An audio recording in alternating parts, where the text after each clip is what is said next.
PCS IQ exam में आप सभी का स्वागत है। देखिए, जब भी भारत में ब्रिटिश राज की नींव की बात होती है ना, तो सबसे पहले प्लासी का युद्ध याद आता है ना।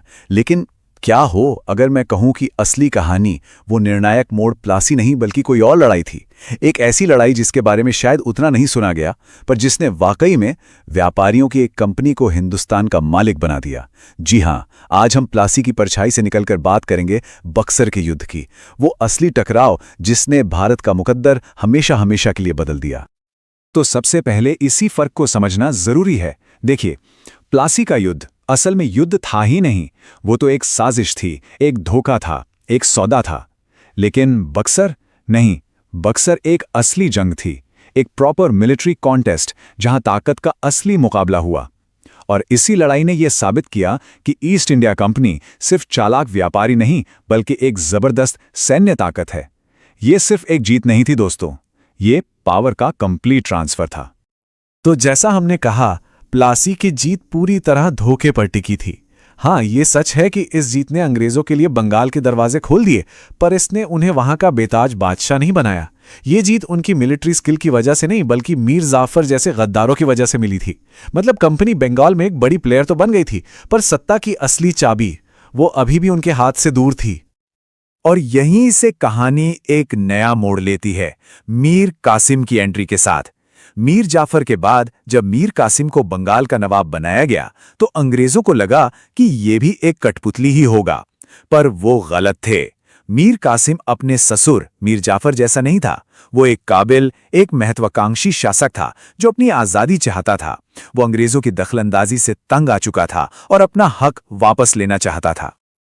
और देखिए, मीर कासिम सिर्फ सोच नहीं रहा था, वो एक्शन ले रहा था। उसने एक एक करके ऐसे कदम उठाए जिससे अंग्रेजों की नींव हिल गई। सबसे पहला और बड़ा कदम, अपनी राजधानी ही बदल दी। मुर्शिदाबाद से सीधा मुंगेर ले गया, कलकत्ता से जितना दूर हो सके। ये एक साफ सिग्नल था कि मैं तुम्हारी पहुंच से दूर हूं। फिर उसने अपनी आर्मी को मॉडर्नाइज करना शुरू किया, यूरोपियन तर्ज पर ट्रेनिंग दी। इतना ही नहीं, मुंगेर में तोपें और बंदूकें बनाने की फैक्ट्री तक खोल दी। अब ये सारी चीजें ईस्ट इंडिया कंपनी के लिए एक खुली चुनौती थीं। लेकिन जानते हैं, इस बड़ी लड़ाई की चिंगारी किसी तोप या बंदूक से नहीं बल्कि एक छोटे से कागज के टुकड़े से लगी। जी हां, असली वजह मिलिट्री नहीं बल्कि इकोनॉमिक थी। सारा का सारा झगड़ा एक स्पेशल ट्रेड परमिट को लेकर था, जिसे दस्तक कहते थे। तो ये दस्तक आखिर था क्या? आसान भाषा में समझिए, ये कंपनी के लिए एक फ्री पास था, एक ऐसा परमिट जिससे वो अपना माल बिना कोई टैक्स दिए कहीं भी ले जा सकते थे। लेकिन प्रॉब्लम तब शुरू हुई जब कंपनी के कर्मचारी इस फ्री पास का इस्तेमाल अपने पर्सनल बिजनेस के लिए भी करने लगे। इसका नतीजा क्या हुआ? नवाब का खजाना खाली होने लगा और लोकल भारतीय व्यापारी तबाह हो गए। बस यही मीर कासिम ने एक मास्टर स्ट्रोक खेला। उसने कहा, अगर अंग्रेज टैक्स नहीं देंगे तो कोई नहीं देगा, और उसने सभी व्यापारियों के लिए टैक्स ही खत्म कर दिया। अब ये कंपनी के मुनाफे पर सीधी चोट थी और यहीं से बात बिगड़ गई। तो अब स्टेज सेट हो चुका था, टकराव तय था।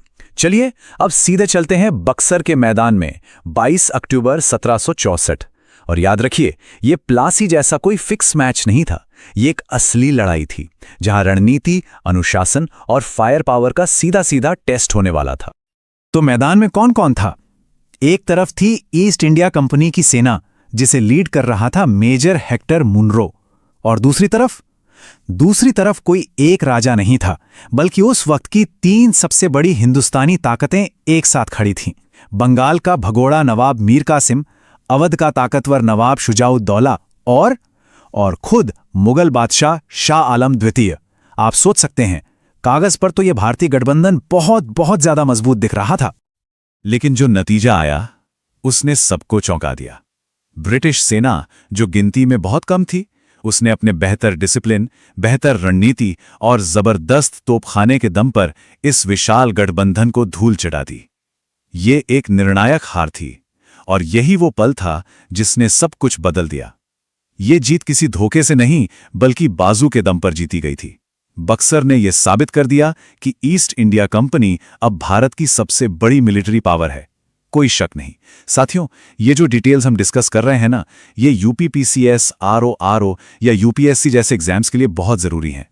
अगर आपको इसी तरह के डिटेल्ड हाथ से लिखे हुए नोट्स चाहिए तो हमारे व्हाट्सएप नंबर 6396624423 पर तुरंत मैसेज करें।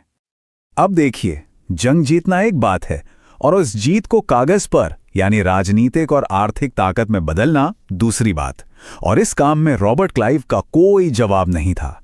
बक्सर की लड़ाई के बाद 1765 में क्लाइव ने जो संधियां की, उन्होंने सचमुच भारत का नक्शा और नसीब दोनों बदल कर रख दिया। ये थीं इलाहाबाद की मशहूर संधियां और इनकी शर्तें एक एक करके भारतीय ताकत की कमर तोड़ने वाली थीं। पहला, मुगल बादशाह से कहा गया कि आप हमें बंगाल, बिहार और उड़ीसा की दीवानी दे दीजिए, मतलब इन इलाकों का सारा टैक्स अब कंपनी वसूलेगी। दूसरा, जो बादशाह कभी पूरे हिंदुस्तान पर राज करता था, वो अब कंपनी से पेंशन लेगा।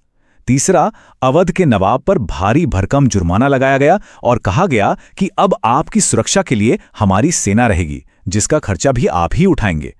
आप समझ रहे हैं, ये सिर्फ एक संधि नहीं थी, ये भारतीय सत्ता को सिस्टमैटिक तरीके से खत्म करने का पूरा प्लान था।